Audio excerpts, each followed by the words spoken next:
I have heard from several sources that all the cells in the human body are replaced within about a year's time.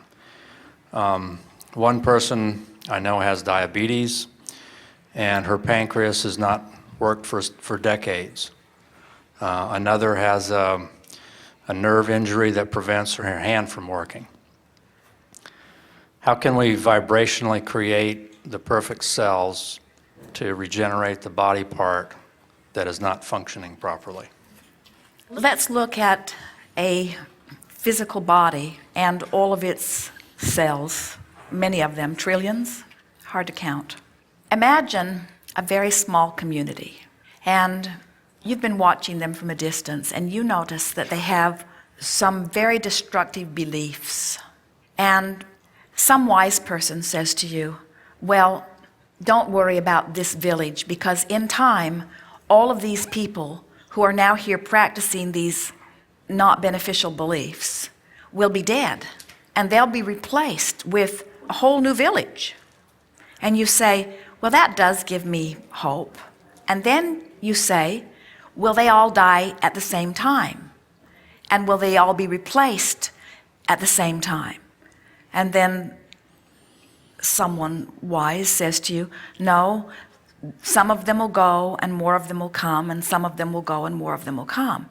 And then you say, well, then it's going to take a while for these undesirable beliefs to be watered or filtered out, because the ones who are still there, that still have the beliefs, are going to teach them to the new ones who are coming on. So you get the gist of our story. It's sort of what happens with your body and your cellular communities.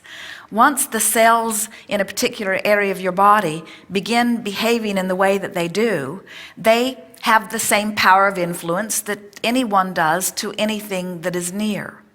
The difference between the analogy of the people in the town, that it would be nice if they would all die at the same moment for the purpose of this story, and the cells in the body, is that the cells in your body are all pure positive energy cells. In other words, they are actively, instinctively working for their own personal survival.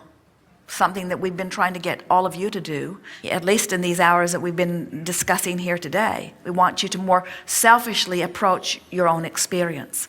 So the cells of your body, do you know that they are the first point of the summoning of the life force? Do you know that it is the cellular summoning of source, or the cellular asking, that is the reason that the doctors pronounce you alive or dead? In other words, it's that cellular summoning that is that difference. So the cells are summoning and source is answering. And if that were all that was to this cellular community, these cells that know how to be well, if they somehow found themselves teetering on a little bit of imbalance, they would just make the correction automatically, they always do, and source would answer the corrected request, and the cell would right itself within the body, and a body of very well cells is a very well body. But there is another factor that affects the way the cells are able to receive what they're asking for. And that's the influence of the mind, or the vibrational patterning, or the attitude or the mood of the human who is inhabiting the clump of cells.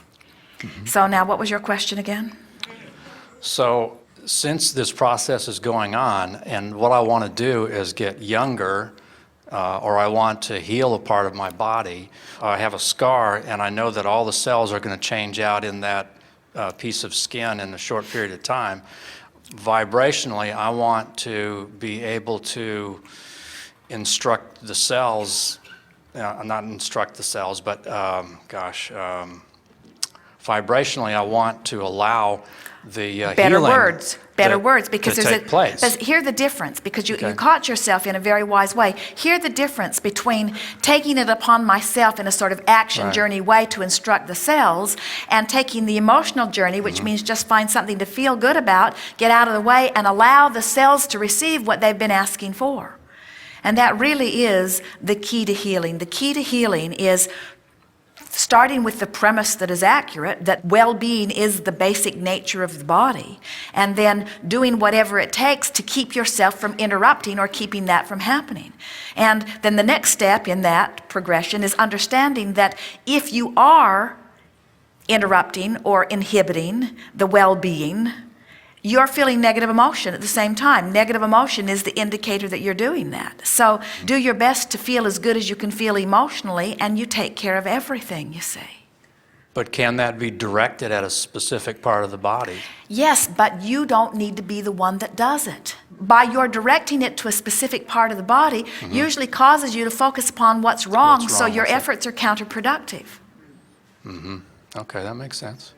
So very often a healer will see someone in need of some repair, and their attitude is, well, I will shine my healing light upon that, which is understandable why they would think that, but it compounds the problem, because the problem is not for lack of asking. That's already been taking place. It's lack of letting the answer in, and just giving more answer, as in funneling healing energy toward a problem, doesn't help any. It usually causes a greater contradiction in the energy. When you apply more pure positive source energy to an area where resistance is already in existence, more discomfort happens. That's why often people will say, is it normal for all hell to break loose in my life when I begin doing meditation? And we say, yes, because when you begin meditating, the energy starts flowing, which makes any resistance you got going on show up more, especially at first, you see. So a healer who is really helpful is one who helps soothe his client into a place of allowing the answering to what the cells have been asking for. The very best healing words, if you are wanting to find a phrase that would be beneficial to everyone, whether they could really hear it and believe it and understand it or not, it would be, well-being should be yours, and your cells know exactly how to ask and what to do. And if you could completely get out of the way and trust, you would become well again. Because the cells know what they need, and they are asking from their direct source of life. And if you're not in the way of that, that cell is going to find its recovery. And if that cell does, the other cells can, and if enough of them do, you're going to feel really good. That's powerful. Yeah, that is excellent. So the trick is, how do I do that when I hurt? How do I do that when somebody's given me a label that frightens me? And we say, got to separate the two journeys. You can have the illness and feel hopeful, or you can have the illness and be afraid. You just got to soothe yourself. Words like faith and trust are really irritating, we know. But there is a vibration within those words. Faith and trust, the vibration that is really at the heart of those words, is a non-resistant place of expecting well-being even before I have any reason to, given the evidence that I have. And so what people usually say is, give me reason to have hope and I'll have hope. Or give me reason to have faith and I'll have faith. And so that's the reason that so many methodologies, so many different medicines, and so many different processes have come about, because people, they're almost frantic for hope, you see. And anybody that can give it to them is a powerful healer. If you can find a way to convey hope and trust and faith, then you have helped them with their emotional journey. And when you do that, the natural resources will take care of everything else. And everything else is a dog and pony show. Everything else is just jumping through hoops for some other reason. It has nothing to do with what really happens. So the surgery, just an afterthought. The medicine maybe gives you reason to believe. All of that stuff is just serendipitous, but not at the heart of the remedy. So what did we just say? We said, here you are in a place that you don't want to be. You're sick. Your body hurts. And out of that contrasting experience is born a louder and clearer desire than has ever been emanated by you before. It went out sharp and clear, and Source heard it and answered it, and so help was on the way immediately. And then a surgeon said, let's do this, it will help.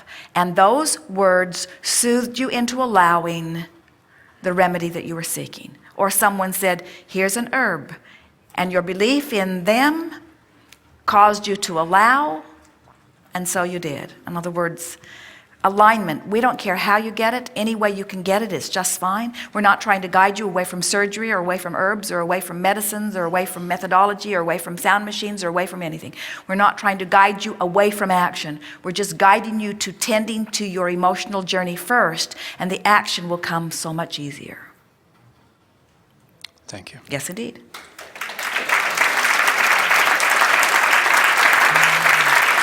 Back up.